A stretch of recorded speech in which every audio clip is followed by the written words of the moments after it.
You can sit down and watch a completely complex 3-hour movie without subtitles, right? And you can read these super advanced technical books in English.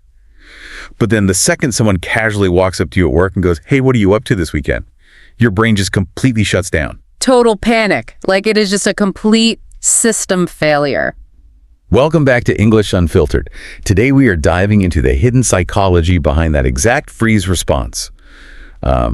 We are going to expose exactly why casual small talk feels like hitting this impossible brick wall for advanced learners. Because honestly, if you are listening to this, you have definitely been in that situation. And it feels so incredibly unfair, doesn't it? I mean, you put in the work, you know the grammar rules inside and out. Right. You probably have a way bigger vocabulary than like half the people sitting in your office. Oh, absolutely. You definitely do. But that freeze response happens because you are basically bringing the completely wrong mental toolkit to the job. Like most learners spend years and years training for correctness in this highly controlled academic bubble. Yeah, like you were just memorizing these endless vocabulary lists and building strict sentence structures piece by piece in your head. Exactly.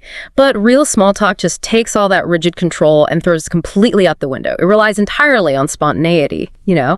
It is all about emotional reactions and conversational flow. Okay, wait. It is like learning English is like mastering piano scales all alone in a quiet room. Like you hit every single note perfectly. But small talk is like being shoved onto a stage at a really loud, chaotic jazz club and someone just yells at you to improvise.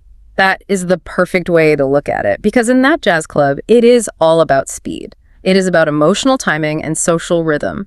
I mean, if you pause to consciously translate a single word in your head, the moment is already gone. Yeah, the band just kept playing without you. Exactly, you missed the beat. So because you were trying to use that quiet room, highly structured English in a fast-paced improv setting well, your brain essentially just crashes. Which makes total sense. So it's just a classic case of cognitive overload then. 100%. Just think about what your brain's working memory is actually trying to juggle during a quick 30-second chat by the coffee machine. It is a lot, right? It is massive. You have to decode the words they are saying, read their facial expressions, react with the exact right tone, predict where they are taking the conversation, and somehow maintain totally normal social eye contact the whole time. Okay, but wait, native speakers are not superhuman. Like, they are processing that exact same chaotic, fast-paced environment, right? They are reading the same faces and hearing the same background noise. So why aren't they freezing up? Why does it look so entirely effortless for them?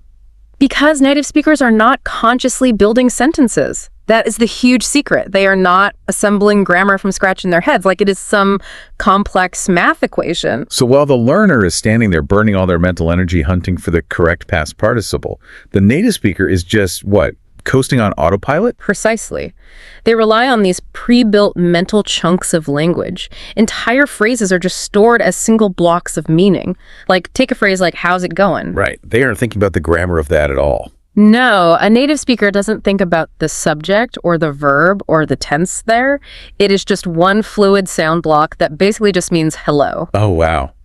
That makes so much sense. It completely bypasses the grammar assembly part of the brain. Exactly. And because they skip that assembly phase entirely, their attention is completely freed up. I mean, literally 100% of their focus is just on the emotion, the humor, the timing, and actually connecting with you. They are just playing the music. They aren't thinking about the scales anymore. Right. They are just reacting. And that completely shifts how you have to look at this whole problem. It means fluency isn't just about linguistic perfection or knowing the most words in the dictionary. So what is it then? Fluency is actually just social rhythm under pressure. Social rhythm under pressure. Man, that completely validates the struggle. Like, if you are listening to this right now, that should make you feel so much better. And it really should. If small talk feels impossible to you, you have to realize it is absolutely not, because your English is weak. Spontaneous, unscripted social communication is fundamentally one of the hardest cognitive skills in any language. So next time you freeze in a conversation, ask yourself this.